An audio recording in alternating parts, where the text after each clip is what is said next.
Hello friends, मैं हूं Diksha. Welcome to Ojan academy. तो आज हम स्टार्ट करेंगे चैप्टर नंबर 26 जिसका नाम है कंस्ट्रक्टिविज्म यानी कि संरचनावाद। अब देखिए, कंस्ट्रक्टिविज्म यानी कि संरचनावाद क्या होता है।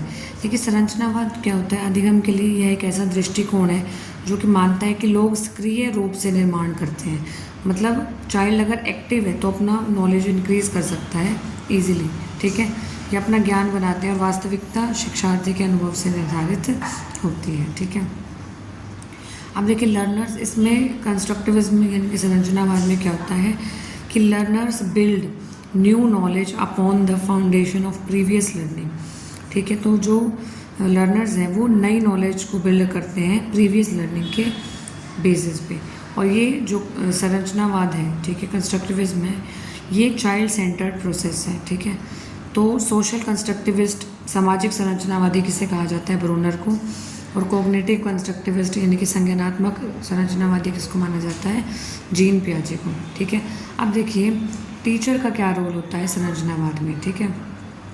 टीचर का रोल ये है कि to create a collaborative problem solving environment where students become active participants in their own learning. एक सहयोगी समस्या के निर्माण के लिए समाधान वातावरण बनाने के लिए जहाँ छात्र अपने स्वयं के सीखने में सक्रिय भागीदार बनते हैं। तो एक collaborative problem solving environment provide करना बच्चों को। A teacher acts as facilitator of learning rather than instructor. तो अध्यापक प्रशिक्षक के बजाय सीखने के सूत्रधार के रूप में कार्य करता है। और टीचर क्या करेगा, बच्चों को हेल्प करेगा, रिसोर्सेज को फाइंड आउट करने में, संसाधन जुटाने में मदद करेगा। फिर आता है ट्रेडिशनल क्लासरूम और कंस्ट्रक्टिविस्ट क्लासरूम में जो है डिफरेंस क्या है, पारंपरिक कक्षा और संरचनावादी कक्षा, ठीक है। ट्रेडिशनल क्लासरूम में देखिए क्या होता है, एक निश्चित पाठ्यक्रम के सख्त पालन को अत्यधिक महत्व दिया जाता है। निश्चित पाठ्यक्रम होगा, ठीक है। इसमें कंस्ट्रक्टिविस्ट क्लासरूम में क्या होता है, छात्र के प्रश्नों और रुचियों का अनुसरण करना महत्वपूर्ण है। तो यहाँ जो है बच्चे का ध्यान रखा जाएगा, उसके प्रश्न पूछने पर भी और रुचियों पर जो उसका ध्यान दिया जाएगा। और यहाँ सिर्फ पाठ्यक्रम को जो है महत्व दिया जाएगा। अब जो पारंपरिक कक्षा होती है वहाँ सीखना पुनरावृत्ति पर आधारित है। और यहाँ जो है सीखना प्रभावी है, जो छात्र पहले से जानता है उस पर आधारित होता है। ट्रेडिशनल क्लासरूम जो है टीचर सेंटर्ड होता है और कंस्ट्रक्टिविस्ट क्लासरूम स्टूडेंट सेंटर्ड होता है। फिर आता है नेक्स्ट चैप्टर 27 जिसका नाम है एटीट्यूड यानी कि अभिवृत्ति, ठीक है। अब देखिए, एटीट्यूड क्या है, अभिवृत्ति क्या है, is one's point of view towards a person और थिंग, ठीक है। तो ये किसी की पॉइंट ऑफ व्यू है टुवर्ड्स अ पर्सन और थिंग। अब एटीट्यूड के कंपोनेंट्स क्या हैं, अभिवृत्ति के घटक क्या हैं, ठीक है। तो कंपोनेंट्स हैं बिहेवियरल कंपोनेंट, कॉग्निटिव कंपोनेंट और अफेक्टिव कंपोनेंट। बिहेवियरल कंपोनेंट मतलब व्यवहार परक घटक, ये संज्ञानात्मक घटक और ये भावात्मक घटक। अब देखिए, बिहेवियरल कंपोनेंट में क्या होता है, कार्य करने की प्रवृत्ति को व्यवहार परक घटक कहा जाता है। मतलब कुछ कार्य करने की प्रवृत्ति, टेंडेंसी टू एक्ट होनी चाहिए, ठीक है। कॉग्निटिव कंपोनेंट में थॉट इंक्लूड होगी, thought component is known as cognitive aspect. और अफेक्टिव कंपोनेंट यानी कि इमोशनल जो कंपोनेंट, भावात्मक घटक, तो इमोशनल कंपोनेंट को अफेक्टिव कंपोनेंट बोलते हैं, जहाँ इमोशंस की बात हो, ठीक है, संवेदों की बात हो, ठीक है जी। फिर आता है जो एटीट्यूड है, एटीट्यूड के जो कैरेक्टरिस्टिक्स की हम बात करेंगे। एटीट्यूड जो होता है वो एक्वायर किया जाता है। देखिए, क्वेश्चन आ जाता है कि जो एटीट्यूड है तो एटीट्यूड इनेट होता है या एक्वायर होता है, ठीक है। तो एटीट्यूड को एक्वायर किया जाता है on the basis of experience. अभिवृत्ति अनुभव के आधार पर अर्जित होती है, ठीक है। एटीट्यूड जो है वेरिएबल होता है, अभिवृत्ति जो है परिवर्तनशील है। एटीट्यूड जो है इमोशंस पे बेस्ड होता है, संवेगों पर आधारित होता है। ये क्वेश्चन भी आया हुआ है कि एटीट्यूड जो है उसका इमोशंस पे क्या डिपेंडेंसी है, क्या वो डिपेंड नहीं करता है तो कैसे करता है। तो एटीट्यूड जो है वो इमोशंस पर बेस्ड है। अब देखिए, एटीट्यूड के फंक्शंस क्या हैं अकॉर्डिंग टू कार्ड्स, ठीक है। अकॉर्डिंग टू कार्ड्स के अकॉर्डिंग एटीट्यूड के फंक्शंस क्या है, एक तो एडजस्टमेंट फंक्शन है कि समायोजन कार्य, ठीक है। तो एटीट्यूड जो है कहाँ कहाँ आता है, एडजस्ट करने में। वैल्यू एक्सप्रेसिव फंक्शन मूल्य अभिव्यंजक कार्य। नॉलेज फंक्शन ज्ञान कार्य में मदद करता है। और ईगो डिफेंसिव फंक्शन है इनके अहम रक्षात्मक कार्य में मदद करता है।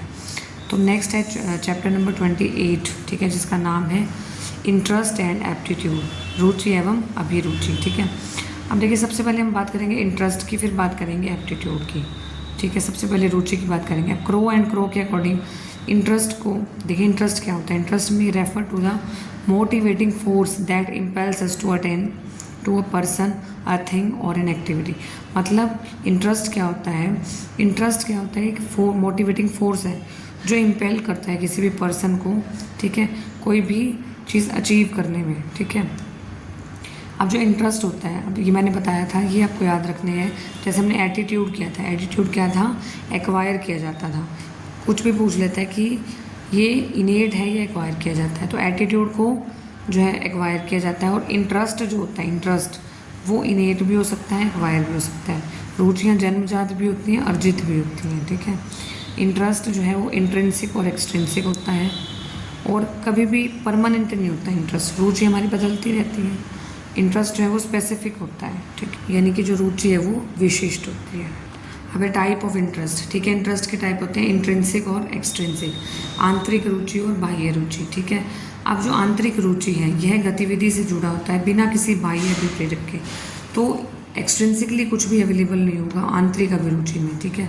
तो जो भी इंटरेस्ट होगा वो अंदर से होगा। एक्सट्रिंसिक मतलब हम किसी चीज़ के किसी उद्देश्य या लक्ष्य से जो है कोई भी चीज़ फॉलो करेंगे। बाह्य रुचि में ये किसी गतिविधि के उद्देश्य या लक्ष्य से जुड़ी सुखद भावना है।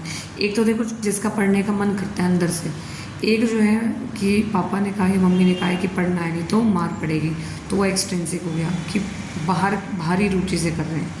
एक इंट्रिंसिक क्या कि पापा ने बोला हो कि अगर तेरे पेपर में ज़्यादा नंबर आएंगे तो मैं तुझे साइकिल दिलाऊंगा, तो वो तो हो गया एक्सट्रिंसिक इंटरेस्ट। एक बच्चा अपनी खुशी से पढ़ता है, वो इंट्रिंसिक इंटरेस्ट होता है, ठीक है। फिर है मेजरमेंट ऑफ इंटरेस्ट। अब इंटरेस्ट का जो है रुचि का मापन कैसे करेंगे? कुछ टेस्ट हैं, मेन है, वैसे बहुत सारे हैं, तो मैंने मेन जो है इस पर लिखे हैं। The Thurstone interest schedule, Thurstone रुचि अनुसूची, ठीक है, ये टेस्ट है बेसिकली। और सेकंड है स्ट्रॉन्ग वोकेशनल इंटरेस्ट ब्लैंक, यानी कि गहन व्यावसायिक रुचि प्रपत्र। फिर Chatterjee's non language preference record, Chatterjee अभाषिक प्राथमिक प्रपत्र, ठीक है। फिर आता है एप्टीट्यूड, यानी कि अभिरुचि।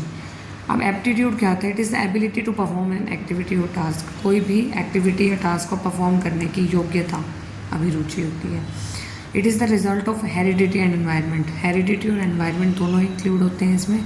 It is related to ability of person, ठीक है, तो पर्सन जो है किसी व्यक्ति की योग्यता से ये जो है रिलेटेड होती है। अब एटीट्यूड को जो है, एप्टीट्यूड को जो है मेज़र कैसे करेंगे, मापन कैसे करेंगे? टेस्ट है इसमें। मिनेसोटा क्लैरिकल एप्टीट्यूड टेस्ट, यानी कि मिनेसोटा के लिपिक अभियोग्यता परीक्षण। Differential aptitude test, Minnesota mechanical aptitude test और डिटीरियोरेट मैकेनिकल एप्टीट्यूड टेस्ट, ठीक है। फिर आता है chapter number 29, Broca and Wernicke area, Broca and Wernicke क्षेत्र, ठीक है। अब ये क्षेत्र होते क्या हैं? ये क्षेत्र मानव भाषा के लिए मस्तिष्क के कोर्टिकल क्षेत्र हैं जो क्रमशः भाषा उत्पादन के लिए और भाषा की समझ के लिए जो है विशिष्ट होते हैं। अब सबसे पहले आता है ब्रोका क्षेत्र क्या होता है? ये क्या होता है? Region of frontal lobe of left hemisphere, brain के बाएं गोलार्ध के ललाट लोब का एक क्षेत्र है, बाएं गोलार्ध की, यानी कि लेफ्ट हेमिस्फीयर में की बात करेंगे हम, फ्रंटल लोब, ठीक है। और ये एरिया आइडेंटिफाई हुआ था as being involve in production of speech, बोलने के लिए, ठीक है। ब्रोका अफेजिया, अगर ब्रोका अफेजिया क्या होता है? ये लैंग्वेज इम्पेयरमेंट होती है, ठीक है, भाषा विकार है ये, जिसमें जो व्यक्ति है वो बात नहीं कर सकता, कम्युनिकेट नहीं कर सकता, उसमें प्रॉब्लम आएगी, ठीक है। फिर आता है वर्निक्स एरिया, यानी कि वर्निक क्षेत्र। It is region of temporal lobe on the left side of the brain, यह मस्तिष्क के बाईं ओर टेम्परल लोब का एक क्षेत्र है, ठीक है। यह भाषा की समझ के लिए जिम्मेदार है, यह भाषा की समझ के लिए, वो बोलने के लिए था ना, ब्रोका क्षेत्र क्या था? कम्युनिकेट करने के लिए था। ये जो है भाषा की समझ के लिए जिम्मेदार है। और अगर वर्निक अफेजिया होता है किसी को, तो ये एक भाषा दोष है जिससे बोले गए शब्दों के अर्थ को समझना मुश्किल हो जाता है। इसमें अर्थ को समझना मुश्किल हो जाता है और ब्रोका क्षेत्र में जो है बोलना मुश्किल हो जाता है, कम्युनिकेट करना मुश्किल हो जाता है। इसमें बोले गए शब्दों को कि अर्थ को समझना मुश्किल हो जाता है। आई होप आपको आज का लेक्चर पसंद आया होगा। मिलते हैं नेक्स्ट वीडियो में। Bye bye.